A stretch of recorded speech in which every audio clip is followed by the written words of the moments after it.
Good day, Tribe family. Welcome to our anti-bullying campaign called Plastered. It is called Plastered. We're running an anti-bullying campaign just to share people's stories, to create awareness, and to inspire hope in the hearts of people. You're tuning with myself. My name is Greg and Kayla. Clint. And this is Clinton. We're just gonna spend some time listening to Clinton's story and just hearing where he's been and hoping that his story will inspire you guys. Clinton, do you mind telling us about yourself and what you do and how you've grown into the person you are today? So, my name's Clint.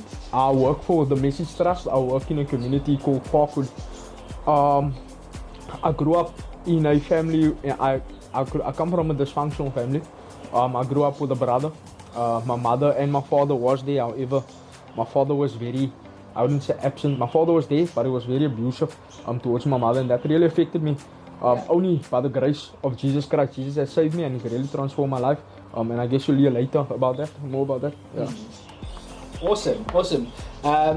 You say you work, with communities, with community transformation. What do you guys actually do? So we work in broken communities, and we work with guys with youth that's at risk. And I found my passion because of the lifestyle that I come from. I'm an ex-gangster, ex-drug addict, and so this is where I found my passion to help people who are challenged with what I was challenged with, in the past. Awesome stuff. And as we've mentioned, we are running an anti-bullying campaign, and we just want to hear people's stories. What's the other question we want to just ask Clint? Is how have you been bullied and how did bully affect you? Yes, I have been bullied. I've been bullied all my life. Like I said, I grew up in a dysfunctional family where I got to witness. It wasn't a privilege, I shouldn't say it like that, but my father used to beat my mother on a regular basis because he needed money for drugs, and if my mother wouldn't give him, he'd call us into the room and he'd beat my mother to a pulp, and my mother wouldn't want us to experience this, and then she'd give him the money. But there were times where she never had money to give him, and then he'll just continue to beat her. There was a point I can remember, and this also is bullying. It's just we're experiencing it from a family member. It doesn't mean it's not bullying. There was once where he set my mother alight, and I had to watch as a young boy growing up. And then also because of my home situation, I felt like I was rejected, and I felt rejection. And going to school, experiencing what I've experienced at home, the way I grew up, coming to school, I sort of wanted acceptance. And even in school, because of what happened to me at home, I couldn't speak properly. I used to stutter, and because I used to stutter, people used to make fun of me. And with making fun of people start to bully you because they realize you're not normal, you're shaky, and all those kind of things. And so we have bigger children that you take advantage of those kind of kids. And that's how it all started for me. And then I went through life being bullied until one day I just had enough of it, and I had an outburst, and it led to a lot of other things, a lot of cruel things. But like I said, on school I was bullied. I had friends that were older than me. They too, because I wanted to fit in. I always wanted to fit in. And my friends bullied me. My peers at home bullied me. My peers at school bullied me. So it came to a point where I just couldn't handle it anymore, and I joined a gang because thinking that once I'm part of a gang, I'll be able to defend myself. And that when all the pain and the hurt I was experiencing through bullying, when I became a gangster, that came out, and it came out in a very vicious and ugly way. Clint, I remember during my first day at a new school, I think it was in grade 5, the first day I got to school, this guy, tried to bully me, and he wanted money. But it was a complete fail because he was speaking Afrikaans. Back then I did not understand Afrikaans, so there's like a breakdown in communication. But then, through primary school, you'd see other kids being bullied. Then you'd see kids having to, hide in class during break time to keep themselves from being bullied. How did you, like, in that moment, especially in school, before you joined gangsterism, how did you deal with bullying at that time? I never had any coping mechanisms to deal with. It was something hard, to the point where I didn't want to go to school anymore. I remember I was called, me and another guy, Imran, we were the weaklings in the class, and so I would play soccer and they would come and they'd take my ball. They do all kinds of things to me, and it makes you hopeless because you don't want to be. Kids don't want to be in a place where they're not happy. And so you're not able to defend yourself. You just wish that the day can end. Then you go home, you're being bullied by your friends again. It's something hard to go through. Yeah, and at the time I never had any coping mechanisms. I never had people that will come to me and encourage me and inspire me and those kind of things. Those things were absent from my life. And I guess like when going home after being bullied by school, you're going home thinking it's a safe place to, hide away and get from, but then the same thing might be happening at home. Yeah. And you might be like just getting it like 20 times worse. Yeah. Sure. You touched on the fact that one day you had a like a breakdown, like you've had enough. You ended up joining, gangsterism. Can you just maybe share with us that? So for me, going through primary school, reaching high school, realizing that I'm gonna experience the same thing that I experienced on primary school, I got tired of it in my mind, and I started thinking, wow, I still have 5 years left of school, 4 years left of school, and the rest of the 4 years it's gonna be quite embarrassing because you know that you're always being bullied and you're a target now because some of your peers, they were with you on primary school, so they go with you to high school. And in the area that I stay in, there's 2 primary schools and there's 1 high school here. So all of us go to that high school, and then you become a target. And I was thinking, how do I get out of this? It was something I remember. I had to polish shoes. I had to polish shoes with my school jacket top. I had to take cigarettes to school for the bigger guys. If I don't have, they will hit me. So all those things, it just came too much. And then one day, I was sitting in the playground, and one of the other guys that were bullied, he was bullied before me, and I used to see how they bully him. I used to witness, and then one day I realized this guy came on the school, and I realized that, but they were no more bullying him.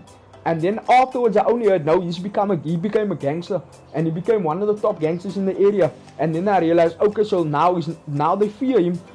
They were too afraid of him. They didn't want to look at him. So fearful they were, and I was thinking, wow, what if I became like him? And that thought actually became a reality. And then I just joined up with the gang, and those guys that bullied me, I remember it just became ugly. Yeah.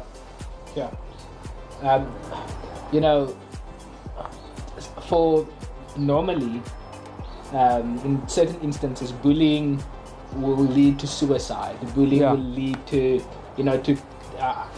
kids developing a mental illness where they struggle with depression, anxiety, and fear. Some of them don't even want to go to school anymore because of bullying.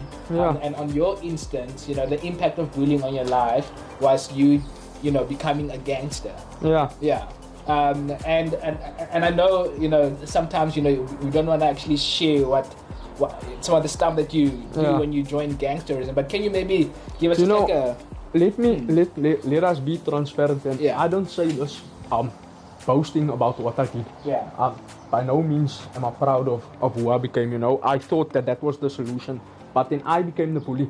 I was bullied, and I became a gangster, and eventually I became the bully. I started bullying other people. Just I had a different way of doing it. So those guys that bullied me, they're not here any longer today. Some of their lives were taken.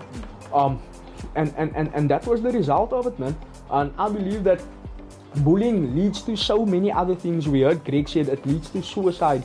It leads to people doing things that they don't want to do because of all the pressure that is put on them. And if you put in a corner, just think, if your back's against the wall and something's coming at you all the time, you're going to respond. And most times people respond. They respond by defending themselves, and it just becomes a big mess. So like Greg said, I did quite a few things because of it. And all the rage that I had inside of me. For instance, when we go out, in a gang, I was a hitman. So when you go out to go do things, what I would picture to build the aggression in me, I would remember them bullying me.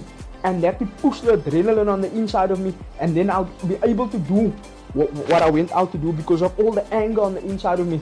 So yeah, that's the effect that had on me, and it was very ugly. Yeah. Man. Kayla, do you have anything that you might want to ask in this point?